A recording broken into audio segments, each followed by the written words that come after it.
Today, I'm going to talk to you about the next part of the adventures of Bodvar Bjarki from the Saga of Hrólf Kraki.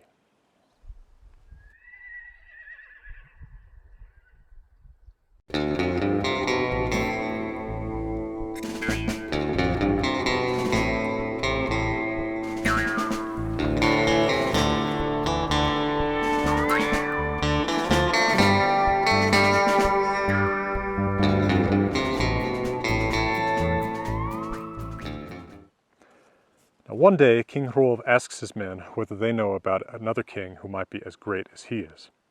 And Bodvar replies, "Well, you may recall, king, that you have never avenged your father on his killer, nor taken the inheritance which your father's killer took." Now, what is the background story on this?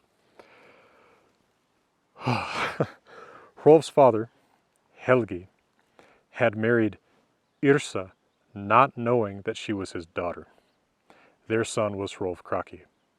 As soon as they found out that she was his daughter, Yrsa left him and she remarried to King Avils of Sweden. Avils later killed Helgi in Sweden and took his inheritance without it ever coming to Hrólf. So Hrólf Kraki is now reminded of this and decides that he is going to lead an expedition to Sweden to avenge his father, or at least to reclaim that inheritance. So he gets together an army of 100 men, whether that means 100 or 120, as it often does in earlier Old Norse. A little hard to say, but this is a fairly late text, so let's just stick with 100, 100. And they start riding off to Sweden, which at the time had a land border with Denmark, by the way. So riding off to Sweden isn't such an absurd idea. Skåne was once a part of the Danish kingdom. Now, Bodvar and his men stop at the home of a farmer who calls himself Hrani. And he offers them hospitality, and they stay the night in his hall. And during the night, it gets so cold that all of the men, except the 12 champions and King Hrólf himself, get up to throw on every stitch of clothing and other cloth that they can.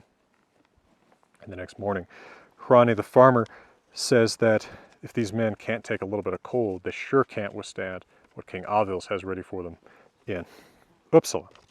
So, or I'll say Uppsala for the Swedish audience out there.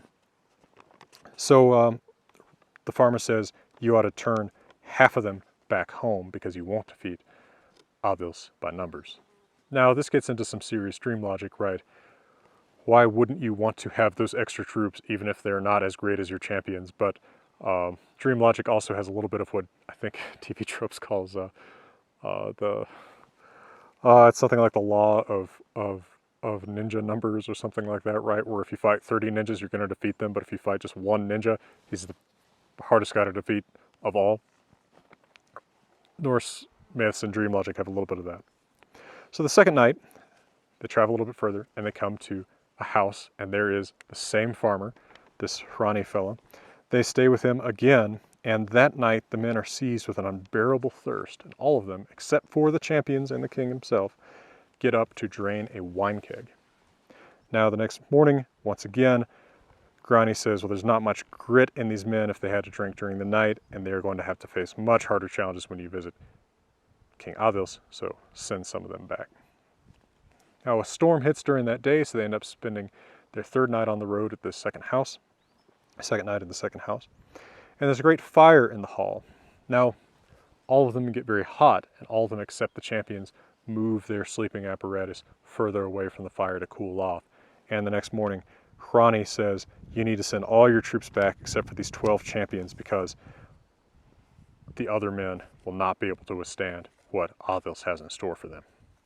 So Hrólf sends all the rest of his regular troops back and proceeds with just his 12 champions, who are Bodvar Bjarki, or Little-bear, Hjalti in elk-fróði, previously Hot, now Hjalti in elk-fróði, the righteous, Hrómundur Harði, Hrómundur the hard, Haki in Frökni, Haki, Hook the bold, Votr in Mikil Aflaði, Votr the great-powered, Starolfr, Hvítserkur in Hwati, Hvítserkur the bold, and Haklanger, probably long hook or long chin, and Harð Revil, and Starolver, did I already say that? Oh, and Hrólfr skjótendi, Hrólf fast hand. I like that, it's kind of Western sounding, right? And Svipdagur, and Begadur. Somewhere in there, I probably got all 12, right?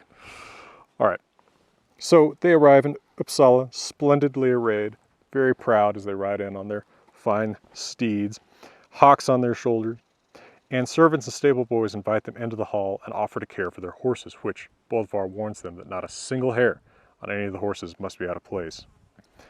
Behind the scenes, Adils hears about how proud they are about their horses and orders the tails of the horses cut down to the anuses to insult Hrólfr and his men. Well, the men don't know this. They enter the hall together, so it's not clear who's the king if you don't know, right? They all kind of enter in a group, so they're not just following in a line or something, and Hrólfr's not wearing any obvious signs of his kingship. And men rush from behind tapestries to attack, but the Danes slaughter their Swedish attackers, at which Adil, sitting in his throne at the other end of the hall, says, no doubt stroking his goatee, my, what thugs are these, right? This would be Alan Rickman or something, who have attacked you in my own hall. Please, let us dine. So Hrólfr and his men set up on some long benches across some fires from Adils and his men. And Adils orders the flames stoked higher because he thinks the king will be weaker than his champions and he'll be able to tell who the king is from, him having to retreat from the fires before the big champions do. The champions do the best they can to kind of protect the king, but soon enough the fire gets so hot that their lives are in danger. So the champions grab the men who've been stoking the fires and throw them into the fires, and then leap the flames while Adils escapes through a magic tree trunk in his hall that lets him teleport to another part of his town. Magic in the sagas is never quite as cool as we want it to be.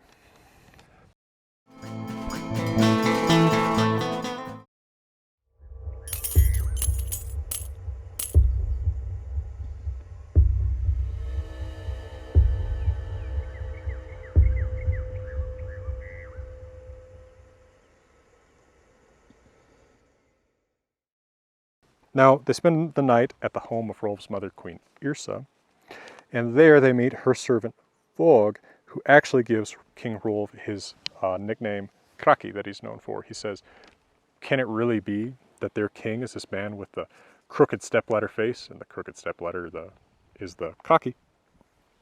And Hrólf says, well, what are you going to give me as a naming gift? Because when you name a child, you're supposed to give him a gift, like in the Saga of Ragnar Lothbrok. When Sigurður Snake-Eye is born, he gives him a golden ring. Well, Vog is just a servant, he has nothing to give, so Hrólf says, well, let the one who does have something give, and he gives him a golden ring, in which case Vog comically pledges his ultimate lifelong fealty and says that he will avenge Hrólf after he dies. Now Hrólf says, well, no doubt thinking of his 12 champions right behind him, well, others might be more likely to accomplish that, Vog, but good will come of you. Now they sleep, but they're awakened when King Adil's boar, or a troll in boar shape, which he is strengthened by sacrificing to it, attacks them, but Hrólf's dog Grom bites its ears off, and it vanishes back where it came. And now Adils himself arrives and sets the house on fire, but the champions all together leap at the same point in the wall and break through it, and slaughter the Swedes attacking them. Here is a quote direct from my translation of the saga, forthcoming in publication from Hackett Publishing Company. King Hrólf and his men went forward with hate in their hearts, and where they stepped it was as though the field of enemy bodies had been plowed under. There was no man among their enemies so proud or so noble that he was not made to cower in his apprehension of their sword blows. Down into this storm of battle flew King Hrólf's hawk, Hólbrok, launching from a windowsill on the tower to settle on King Hrólf's shoulder peacefully, as though the hawk had all but the assurance of victory. Bodvar said, that hawk acts like he's pulled off something heroic himself. Little did they know that just then one of the Swedes had rushed to his own king's hawk tower and found to his bewilderment that King Hrólf's hawk had flown away and all of King Adil's hawks were slain. So King Hrólf's great hawk, Hólbrok, High Pants, which might remind you of those hawks that have the tufts high on their legs, has been fighting the Swedish hawks just as the Danish men have been fighting the Swedish men. And by the way, in Grimnismal, in the Poetic Edda, Odin does refer to Hólbrok as the best of hawks.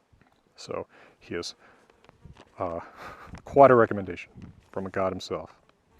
Now, after this battle, they cannot find King Adils, but they go into his hall, where Hrólf sits down in his throne while his mother Yrsa shows up again, wherever she's been amidst all this, and presents him with 12 outstanding war horses, 11 roans, and a white stallion, and she gives him a silver drinking horn loaded with treasure, including the ring Svíagris, Swede's pig, whatever it is, very precious ring to the Swedes. Now Hrólf seems anxious. He says, now is this enough? Is this close to what my inheritance from my father would have been? And she says, quote, this is in fact many times more than what you were strictly owed, and in this place you and your men have won yourselves great fame. Now get ready as best you can, because you still have trials up ahead of you.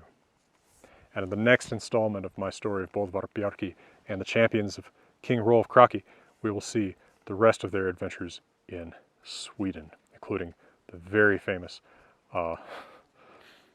you'll see. All right, well, I hope you'll check out my books if you haven't yet. I've translated the Poetic Edda, the Saga of the Volsungs, the Saga of Ragnar Lothbrok, and I also have a special edition of Hávamál, which is forthcoming. That is the Wanderer's Hávamál. It includes the Old Norse text and a commentary on it, in addition to my English translation.